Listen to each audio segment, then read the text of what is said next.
Alrighty. Well, hey, good morning, everybody. Welcome to the Monterey Bay Aquarium here live all across the internet. We should be live here on Facebook, on Twitter, on Twitch, on YouTube. And yeah, I think that's everybody there. So thank you so much for joining us. If you are joining in on the replay, thank you so much for tuning in. And for those of you tuning in live, thank you for being there as well. My name is Patrick. I work for the Monterey Bay Aquarium social media team. And as you can see, we are currently not in our home offices. We are here behind the scenes of the aquarium because we are here during National Seafood Month, and that means we're going to be talking a lot about seafood here on this particular broadcast, the good stuff for the ocean, for yourself, and especially for the animals that we have here at the aquarium. And to help us through that, as you folks are tuning in, just give me those thumbs up everywhere if you can hear me. To give us that tour, I am joined right now by our aquarist Candace and Emily that are in the food room. Let me transition over there, turn up their microphones. Hey, how are you doing over there? Candace, how you doing? Hey, doing good. There's proof that I exist. Yeah. There is Emily there on the camera. Emily, Candace, take it away. Tell us a little bit about where you are. We're in a very active part of the aquarium. Lots of folks walking around right now. And yeah, let us know what's going on. Yeah, we're standing in our main aquarium food room here on the nearshore side of the building. This is where we prep most of the food for the entire aquarium. We got otters, we have open sea, we have Monterey Bay habitats, kelp forest, bat rays. Everything gets prepped in here, everything gets stored in here. We've got our big freezer over here too, where we store most of our food for a couple weeks. We got another freezer offsite too, but this is where the magic happens, as they say. Lots of animals to feed. What was the last count? Our last survey, didn't we have like 50,000 animals, something like that? Yeah. So. Everybody's got to eat, so Yep. Candace, you have a pretty important job here at the aquarium. Do you want to tell everybody kind of exactly what your job is? Is it just making, food for the animals, or what's a day like for you? So my primary job is I'm an aquarist, so I take care of all of the animals here. And then in addition to that, I am a food room technician. Myself and one other person, we take care of prepping, ordering, organizing all of the food in the aquarium for the animals. Absolutely, and there are, like we said, a lot of mouths to feed, so just kind of a quick tour. You showed us we have a big freezer there a moment let's ago. check out the freezer real quick. We'll do a big zoom shot. You're only seeing part of it because our cable isn't long enough to go inside, and also it's very cold in there. Very cold. Very cold in there. How about this way? Ooh. We've got our wash sink. We've got all of our containers. We got blenders for our big old blender for krill shakes. And then this is our main fridge. This is where most of our diets are kept. This is where we keep all of the general food for the aquarists to grab. It's where we keep Patrick. Yeah. Sorry, buddy. Oh yeah, don't forget about Patrick. Yeah. little snacks for Patrick in the fridge. We also keep our prepared diets. You can see here, this is our kelp forest diet. That's going to go in by divers. They'll bring that underwater and disperse that to all the animals. We have our bird food. We got penguin food, aviary food. We've got food for Alika and Makana. Oh yes, our two albatrosses. Yep. Very important that they have to This get is some our noms. elasmobranch section. We keep all of our food for, we got oysters for bat rays. We've got salmon for all of our sharks. We've got our small krill. Sometimes there's otter food in here. All the fun things. Very cool. And even more counter space for prep. We got more stuff back there. Lots of stuff always happening here inside of the food room. You mentioned a couple of animals so far. We got our shark food in there, our ray food, that's those elasmobranchs that you mentioned, lots of our bird food inside of there. What are some common foods that we feed those animals? Yeah, I can actually show you guys. So prepared a little tray here. So in all of these containers is all of this food. So we have some squid, just your standard market squid. We have a couple different kinds of fish. We have capelin, we have smelt, silver sides. We've got some nice shrimp here. two different kinds of krill, a larger one and a smaller one, and then also a gel diet that we make up. Delicious. And that is to add a bunch of vitamins and fun things to keep our animals healthy. Yeah. Now, I know that a lot of people, when they hear krill, they think it's just like one kind of krill, but in fact, we got to have, big krill for the animals that like bigger food, little krill for the animals that like little food, and we even make some special, you kind of hinted to it before, some special food with the krill for our filter feeders. I've got one here, yeah. So in our 50,000 animals in our collection, we have big mouths like sharks. We also have tiny, tiny, tiny mouths and filter feeders. So we give them this nice blended concoction of our small krill.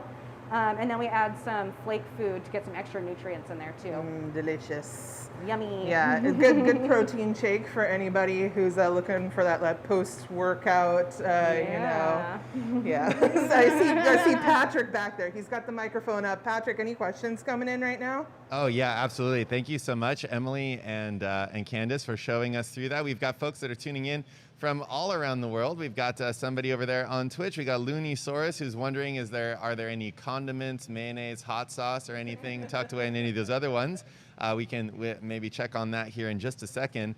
But we've got a few different folks that are asking, okay, where does the food end up going to everybody? So all throughout the aquarium, like where does that food wind up from here? And then the other question that we ended up having from a few folks here is, are we going to see any specific prep for any of the food? And then where does our food come from? I believe it was mentioned a little bit, but we have a few folks, and then we just have folks that are tuning in from all around the world. So just kind of, where's the food? Are we going to see some food prep? And yeah, and I like that now we can see me here on that, so I don't have to switch my screen over. Good job there, Emily. Yeah, Candace, take it away. Yeah, sure. So a lot of our diets, I do all of the prep that I'm in charge of first thing in the morning. So I come here super early before anyone else gets here. I do all the prep, and then all of the aquarists pick it up throughout the day. Some of it's fed out before we open. They'll grab it in the morning, feed it out, or they'll grab it in the afternoon. Like our open sea small krill gets picked up before our 11 o'clock feed. Just kind of throughout the whole day. And sometimes it's my responsibility to feed it out. Sometimes it's another aquarist, or we have divers picking up food, all sorts of stuff. Yeah, we just saw Diver Virginia a moment ago getting ready for the kelp forest dive to get stuff together, feed all of our fronds over there. The other question I think that we had there was, where is our food coming from? Oh, I see Patrick doing some hand signals. Oh, look, it's James. Speaking of divers here, Speaking Emily. of divers, yeah. Yeah, speaking of speaking of divers here, Emily. Sorry, I muted myself here very quickly. So we ended up having to push some of the divers, but here, Tad, if you want to stick around here, you can see it's a very active food room. So we actually have a diver that's going to go in and do some feeding show here. So we have Jamie here with one of those diver buckets, and then we have Tad here, the diver, with some krill, another diver bucket there. So there's going to be a feeding that's going to be going on right now. So always active here in the food room. So very excited to be able to show all of you folks there. So if you folks are tuning into the kelp forest cam in just a little bit, you might be able to see some things going on over there. Thank you, Tad. Thank you, Jamie. All right, back to you, Emily. Unexpected live streamers. Oh, and we've got more activity coming through. We've got a sea otter aquarist that is going to come back through here. You guys might recognize Steph. She was just on the last live stream that we did. She's trying to hide. No, there's no hiding. Not today. Well, we were going to talk about where is this food coming from. It's National Seafood Month. We're all about sustainable seafood here at the aquarium. Where is all the krill, the squid, the shrimp, everything? It's coming from all over the place. It comes from everywhere, and we do our best. We work with Seafood Watch. We work with Seafood Watch to get food from all of our vendors. So everyone is certified. We only get Seafood Watch certified food, and it comes from everywhere. We get krill from Canada. We get live food from Washington. We get local live food. It kind of comes from everywhere, Yeah, definitely. So wherever we get the best choice. yeah, people might be surprised. You know, we have krill right off the coast of California here, but the most sustainable fishery for it is actually up in Canada and Alaska. So we would rather source from up there, even though it's a little bit further away, because it's a really well managed fishery versus down here. I think it's actually illegal to fish for krill off the coast of California. So, Yeah. So, you know, it's out there in the ocean, but getting it from up north because of that really sustainable fishery there. A great example of, you know, the power of working with Seafood Watch, working with scientists to make sure that, you know, even the animals here at the aquarium, they're eating those Seafood Watch approved foods too. They are. And yeah, everything is restaurant quality, Seafood Watch certified. Oh yeah. All for our animals. Yeah, of course. They probably eat seafood that's better than us sometimes, I think. Yeah, I see Patrick peeking around the door frame there. We'll do a zoom in on Pat. Hey, yeah, no, so I'm over here monitoring all of the questions here on social. We've got lots of different folks here that are tuning in. Thank you so much for being there. If you are just joining in, we are here live behind the scenes at the food room of the aquarium for National Seafood Month. We've got Dave walking in here right now. You can see him. He just walked by there on the on the screen. So super active place, but one of the things you're mentioning there about sustainable seafood, Seafood Watch and everything, we have a few questions here about do you ever go in and pilfer food out of these various things for yourself for lunch? Is there any They saw the salmon, didn't they? Right, exactly. yes, Yeah. Are there salmon. any swapsies between yourself, as Dave is going to walk by right there? There goes Dave. So is this human food sometimes? Is this only animal food? And then some of the other questions that we're getting is, where can I see the penguins get fed? Where can I see the kelp forest get fed? Where can I see the open sea get fed? Where can I see all of this food get put out there every day? So those are some of the questions that we have there. Yeah, so yeah, you can check out a lot of the feedings. We have a lot of fun live cams, which is really cool. And come and visit. I'm sure you can find some stuff online too. What were some of the other questions we had about? That's a good question. Do you ever pilfer the food? Yeah. Yes. Yeah, we actually do sometimes. You know, well, we have amazing vendors that we work with locally, and they are so good at sourcing the best seafood for our animals. Like I said, it's all restaurant quality, so most of it's human grade. We have some bait fish in there. Probably don't want to eat our krill. But yeah, everything else, you know, sometimes we'll just be like, hey, can you tack on an extra box of shrimp so I can have this for my party tomorrow or something like that? They're always super nice about it. One thing I'll bring up just over here, as we saw the diver here, let me see if I can swap my camera back over. One of the things that I've enjoyed being a volunteer diver at the aquarium is being able to have that chopino that happens once a year there for the volunteer diver party. So we spend a lot of our time going into the kelp forest exhibit, feeding those animals, seeing all that food go by, and then once a year for the volunteer divers, we get to partake in a delicious chopino that folks like Candace and other folks help to facilitate and support. So after the pandemic closure there with a lot of the volunteer divers, you may have seen cleaning the windows. We're hoping sometime soon to be able to get that back together. I'm looking forward to that first bowl of chopino from everything you got there. Definitely. Yeah. Can't say no to chopino party. Yeah, exactly. That actually brings up a good question. Candace, how do we know how much food to be ordering for all of our animals? So that's a little bit of a hard question to answer, but you know, through our experiences, through feeding these animals, we learn through our experiences how much the animals eat, what it takes to maintain a proper body condition, a healthy weight, manage you know, vitamin intake and things like that. But we also learn from, you know, studies over time, energetic studies, especially with otters. You know, you learn how much energy they use throughout the entire day and how to supplement that with food. Yeah. Speaking of otters, we do still have Steph diligently prepping food for the otters over there on the counter. They are the hungriest of our animals. I think we did a calculation fairly recently. They eat close to $19,000 of seafood every year for each one of our sea otters, which is quite a lot of food. Yeah. Do you know like what the budget thereabouts is for all of the food for all the animals at the aquarium? For the entire aquarium, I would say with our live food, our frozen food, otters, all of that, you're looking at almost $500,000. Ooh, A lot. $500,000. A lot of that going to the sea otter tummies.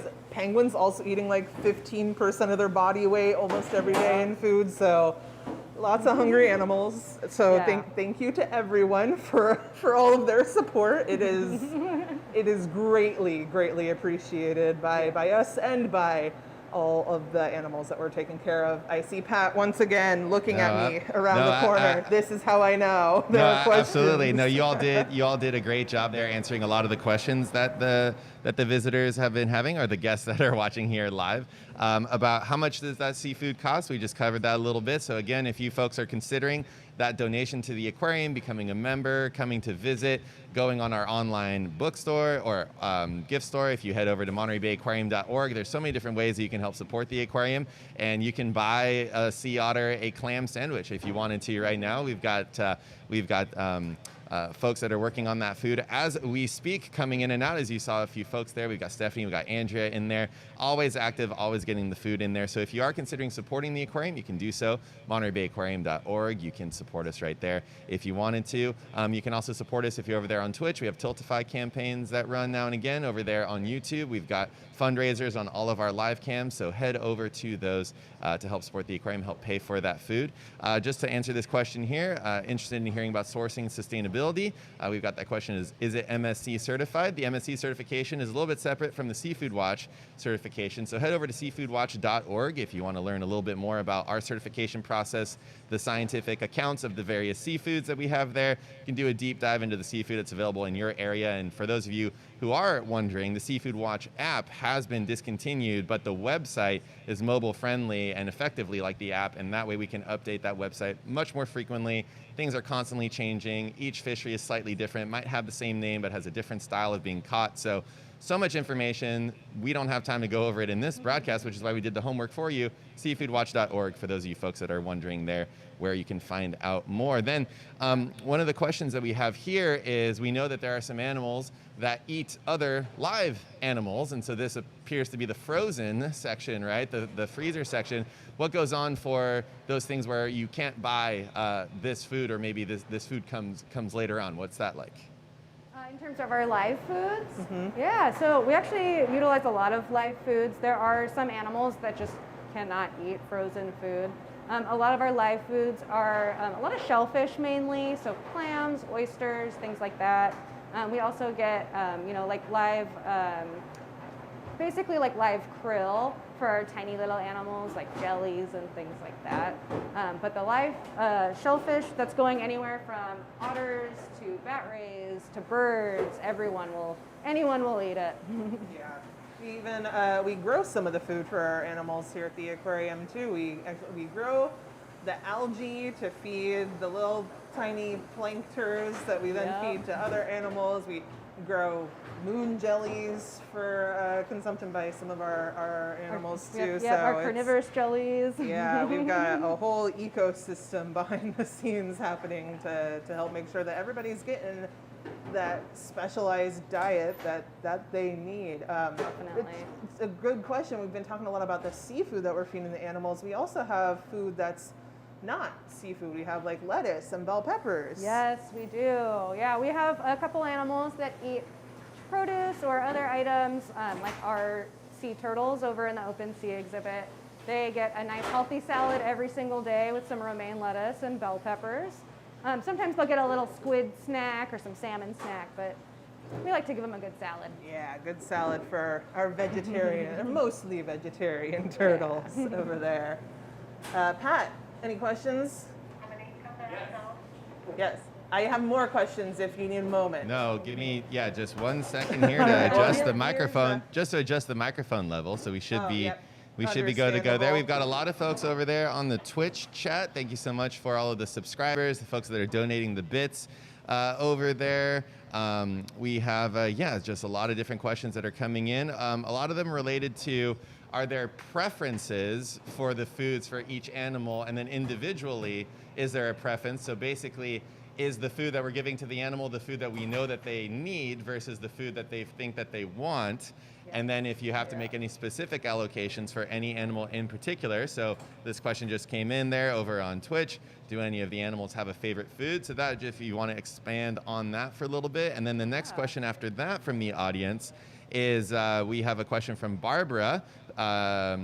And they wanted to know over on Facebook what kind of experience is required for all of the folks that are coming in here to make sure that the food is in tip-top form and shape for all of the folks that are coming through. As we have more sea otter aquarists walking behind us there, if they want to come on in, you folks will get to see the entire sea otter aquarist team, more or less, coming through right now. There they go. Yay. And then there's, oh my God. We knew that was going to happen at some point there. We knew that could happen. We knew that was an eventuality, that we trip over the camera. And we can blame the sea otter. It's otter chaos currently. No, we're back. We're back. That's why we had the two angles. Boom. Okay, back to you all over there. What's going on? Yeah, so we were talking about picky animals. Yeah, speaking of picky animals. We definitely have picky animals. We can start with the otters. They are very picky about their food. Sometimes. Not all the time. One example of that is part of their diet is squid. We take the head and the tentacles off of those because they don't like it. So they just get the top, they just get the mantle. And we also have an otter right now that's in our quarantine facility that's separate, and she is going through a picky phase where she only wants to eat one specific thing, and it's different every single day. So we have to accommodate for that as best as we can. Some days she likes clams, some days she only likes live clams, some days she only likes shrimp. But either way, we figure it out and we get them what they need. It makes sense, you know, and like you said, for our sea otters, you know, they're picky about this squid and how it's prepared, but they're also picky with it just like in general. They would, if they had the choice, they would probably eat all shrimp, all clam, all day. Oh yeah. Yeah. And so many animals are like that, and they're so good at training us to think that they only eat one item. If you look at our bat rays and our touch pool, for example, we always start by feeding out the fish first, then the squid, and then the shrimp, because shrimp is the dessert of the seafood world. So of course, if you fed the shrimp first, they wouldn't eat any of their other food. With our giant Okay, careful everybody. The otter team is coming back through. Let's watch them go by. Let's see them go. The chaos. Otter All right. Goodbye, possum ladies. All right. Thanks, everyone. Cool. Another picky eater I know that a lot of people are kind of enamored with when watching the kelp forest cam is, of course, our giant sea bass. She is such a picky eater. Yes, and then we actually saw Drea was in here a minute ago, and she was prepping food for our giant sea bass training procedures that we do in the kelp forest. And they made I don't know if you saw the milk crate they had with a bunch of sardines sticking in it and some squid. That's a device they're using right now to feed the sharks. So the sharks come and they come around and they pick the food off of that crate while they're doing training with the sea bass. And we train them for things like going into a stretcher for medical exams, coming to a target to make sure it's feeding. And then, so they do that, they keep the sharks satiated while they're working one-on-one with the animals. That is so cool. That's pretty new that we started doing that with the milk crate. Yeah. Wow, that's so awesome. Yeah. That actually kind of ties in with the other question that we had there. What kind of experience do you need to be a food room tech, to be a person like Drea creating those really creative enrichments for our animals to help take care of everybody? So traditionally, this is a scientific background, usually a 4-year degree if you can get one. Not everyone can, so any kind of experience that you gain is amazing. This is one of those jobs where as long as you have the drive and the passion to do it and the ability to learn new things, you can totally make your way in this field.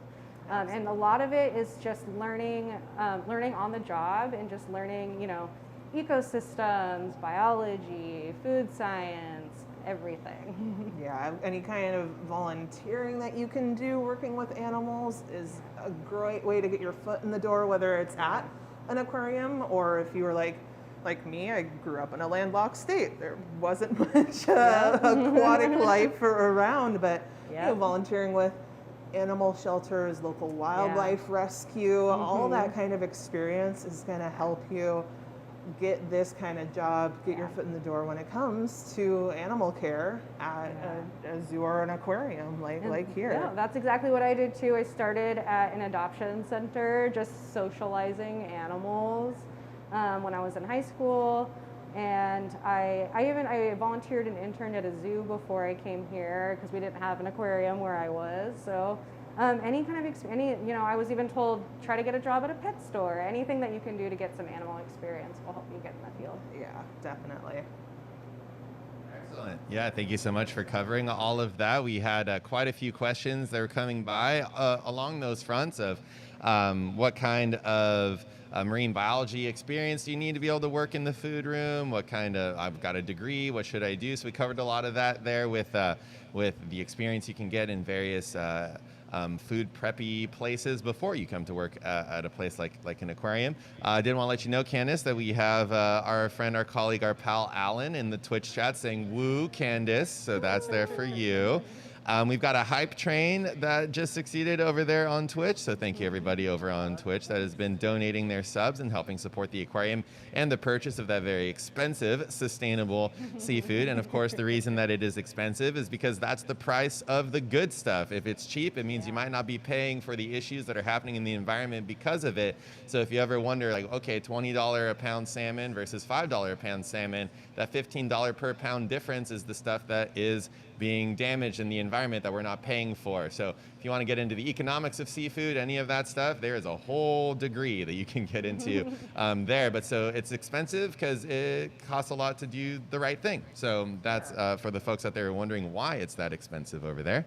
Well, let me see. Costs a lot to do the right thing, supporting our local fishermen as well. I know that we work really closely with like Monterey Bay Fisheries Trust. Yes, that was the question I want to get to here. Some folks are wondering, do we work with local fishermen? We're here in the Monterey Bay. We're here along Cannery Row. Long history of commercial fisheries. Do we work with them? And then the other question that we had is, are we making our animals picky by giving them such good food? Is the other question there. You can imagine somebody who's used to eating the best prawns on the planet is going to want to continue doing that. But so maybe that first one, like, are we making them picky through giving them the best? I don't think so. But then what is it like working with the local fishing fleet? Yeah, we do. We totally work with local fishermen. We have local vendors that reach out to the fishermen, just looking for our Seafood Watch certified food, best quality. We recently got some smelt that was caught up in San Francisco Bay, flash frozen right on the wharf up there, then brought down by one of our local vendors. Things like that, and local live food farms, anything that's sustainable, we try to get our hands on. Yeah, we are really lucky to be here, along the California coast where we have such an investment in sustainable fisheries. And, a lot of the local fisher people just working so hard to make sure that the fish are out there for them to keep their livelihood alive, to keep us fed, to keep the animals fed here at the aquarium, even though that's probably not a main goal that they have there. But yeah, just an incredible community just working together to make sure that those fisheries stay managed really, really well. Definitely. Yeah. And so one of the things here, I just wanted to encourage the folks here who are watching that we are live right now in the food room. So this isn't pre-recorded or anything. We're doing this live. So if you have any questions you'd like to have answered right now by Candace, Emily, or myself, feel free to throw those there into the chat over there on Twitch, over on YouTube. We've got folks that are tuning in over on Facebook as well. Thank you so much, everybody, for tuning in. It is National Seafood Month, so if you're interested in learning more about what's going on there, head over to Instagram or Twitter, search that hashtag National Seafood Month, head over to seafoodwatch.org to find out more about what's going on there with all of the sustainable seafood things that we've been working on at the aquarium. Seafood Watch is over 20 years old, and today is our 37th anniversary, so today would be... Happy birthday. For Seafood Watch, that would be 21, 22? Oh, that's a good question. Oh, yeah. In any case, it's Seafood Watch's anniversary there today. Currently blanking on that. Apologies. But hey, happy birthday. Best fishes to us here at the aquarium. It's our 37th anniversary as well. There, it's the anniversary of Seafood Watch, helping expand sustainable seafood. So head over to seafoodwatch.org if you'd like to learn more about that. So then one of the questions, I'll note we talked about it a little bit maybe here, but one of the things that we want to ask you, Candace, is it seems like there's a lot of different people from different departments that are coming in here through the food room, and this is not a new job to you, but a new role in terms of kind of overseeing a little bit of the food room. Can you tell us a little bit about what it's like working here, all the different kind of opportunities you can move into, or the different things that you can expand your skill set with because you're here? Yeah, definitely. And I'll just note, I started here as a volunteer. I worked my way up into an internship, and then eventually worked my way up into an aquarist position. And then I eventually worked my way up into a food room technician position. So there is a lot of movement around here. You can see a lot of people, they do start as volunteers, but we have divers, we have people in science and conservation doing research. We've got all of our aquarists, we've got curators, everyone does a little bit of everything. The nice thing about here is that people are not afraid to say no to learning new things, so we always have something different going on, and if we need to learn something new, we'll pick it up and we'll learn how to do it. Absolutely.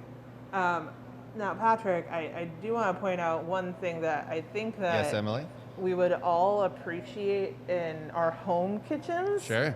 And that's the fact that this room is designed, you can kind of see it all around us. Oh, that yeah. We can just take a hose and spray everything down. So we've seen a lot of people, coming in and using the sinks and everything, but in the shot right here, we've had this like big squeegee next to you, and this is definitely something that I know that if I could clean like this in my own house, just take a big old hose, spray everything down, scrub, squeegee, my house would be so much cleaner. Right? Yeah. Absolutely, yeah. And one of the things maybe we could mention here too is that we have more than just this food room in that same setup in terms of cleaning and everything, because obviously a central hub, we've had multiple different teams coming through right now from different places coming in here. So definitely command center for food, but not the only place that food is made, right? Yeah, that's correct. So we have 2 other food rooms. We have one that SORAC, our Sea Otter Research and Conservation team, uses specifically for their otters. And then we have another one on the open sea side of the building that we use specifically to prep our open sea animal food. So yeah, this is our main central hub. It's our main freezer. Most of the food comes from here, but it gets dispersed to other places too. And then the unique thing about this food room that we like to do, will be happening later today, is we do a big weekly clean. So daily we spray everything down on the outside, we clean all of our counters, we clean the floors, we scrub everything down as best as we can. And then once a week we do a fun weekly clean where we pull everything out of the fridges. We hose down the inside of the fridges, we clean and disinfect everything we possibly can, put it all back, disinfect the rest of the room, so we're super, super clean. Love it. We had a question here that just came over there on Twitch that I just saw that I think is kind of interesting here. One of the questions is, when dealing with seafood, there's a lot of stuff like shells, bones, and edible bits. Do we compost at the aquarium is the question. Yeah, we do. We actually have a really cool system that we were able to set up with the city of Monterey, where we do get to compost any leftover food, any food, non-edible food bits. We can compost those in their commercial composter, and we get to help out with that. It's awesome. Yeah, great question. We go through a lot of compost. Great. Well, let me just say that once again, thank you so much, everybody, for tuning in. If you are just joining us, we've been live here for about 40 minutes here at the aquarium, behind the scenes of the food room, with Aquarist Candace and Emily there on the microphone. That's who you're hearing there inside the room. And my name's Patrick. I'm part of the social media team here at the aquarium. We are celebrating National Seafood Month here, so we're talking a little bit about that sustainable seafood here at the food room, the central hub for all of the animals being fed here at the aquarium. When you're working with seafood at the aquarium, you're basically looking at your animal before, during, and after as it goes into the animal, through the animal, doing all of that cleaning. So if you folks enjoy any of the animals that you see at the aquarium, you can think of them as being molecular upgrades to all of the food that Candace is inside there managing and monitoring. And we want to encourage all of you folks who are tuning in right now for National Seafood Month to head over to seafoodwatch.org to have that website bookmarked on your phone so that if you're out there visiting Monterey or anywhere where there might be seafood, pull that up so that you can take a look at what kind of sustainable seafood exists out there. There's a green list, a yellow list, and a red list. Works just like a stoplight. Green means go, yellow means slow down, red means stop with that for the moment because there are issues with how it might be caught. And just a word of caution to all of you folks out there, some seafood, the same name, is on all three lists. It has to do with where it's from, how it's caught, how it gets to you. So there's a lot of work that needs to be done in our communities to understand where our seafood is coming from. That's why we have the Monterey Fisheries Trust at the aquarium. That's why or here in the Monterey Bay, that's why we have Seafood Watch. So if you enjoy seafood, it's something that you can continue to do sustainably with those recommendations for seafoodwatch.org, and something that Candace, and I'll transition cameras so I'm over here. So something that Candace and Emily are there talking about in this broadcast. So for those of you who are tuning in right now, we are getting close to time. We want to return the food room there to the rest of the staff as we have folks that are coming in. So getting close to time. If you did have any questions, go back on the replay. These will be available as video on demand on Twitch. You'll see it there on YouTube, on Facebook. So if you're just tuning in at the tail end, don't worry. Give it like 10 minutes to process and you can watch it there from the start. But so with that, for you, Candace, for you, Emily, in there, do you have any parting thoughts about what it's like if people want to get involved working in a food room, in sustainable seafood? What does that look like, and what kind of advice can you give to folks that are watching this right now who know that there's a lot of issues with seafood in the world? What might you give them as a pathway as they work their way into a place where they can work with it? Yeah, definitely. Like I said before, this is one of those positions where any kind of hands-on experience you can get is amazing.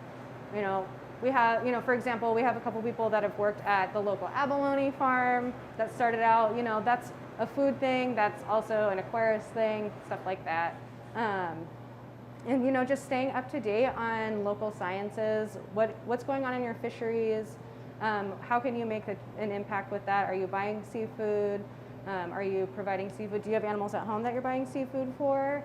Anything, just keep up to date on that and just keep watching.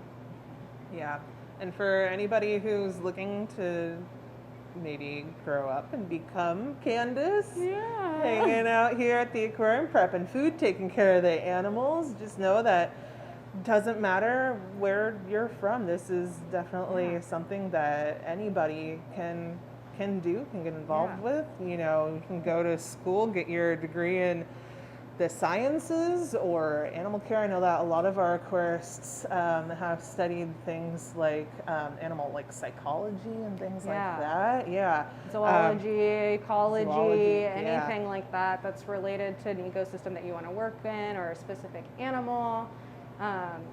Really anything. Just keep working your way up. If you're passionate and you have the drive, reach out to zoos, animal shelters, anything that might need a little bit of help. Yeah. All right. Well, thank you so much for that. Lots of food for thought for the folks that are there tuning in there. Just want to give a huge shout out. Thank you, Candace, for your time, for your candor this morning, for sharing with us your little food room world. A lot of folks here are very excited for how hustle bustle it was. Lots of folks coming in. Turn the camera back around on yourself one more time, Emily. Congratulations. Great job on the camera. You did it. Right on. And thank you so much for tuning in, everybody who's been watching this tour of the food room with Candace. Thank you so much for your time, and happy National Seafood Month to all of you folks out there who are tuning in. We've got folks saying Emily, our hero, Candace for president. Wonderful. We've got a lot of good comments that are coming through there. Thank you so much, everybody, for tuning in. Once again, if you want to see the rest of this show, just give it a moment. Once we're wrapped up here, it'll be available for replay. And happy National Seafood Month. Again, head over to seafoodwatch.org. Find out what kind kind of restaurant quality, sustainable seafood exists in your area so that we can have our fish and eat them too on into the future. Thank you so much, everybody, once again for being a part of the Monterey Bay Aquarium online community, and we will see you again soon here at the Monterey Bay Aquarium. Thanks, everybody.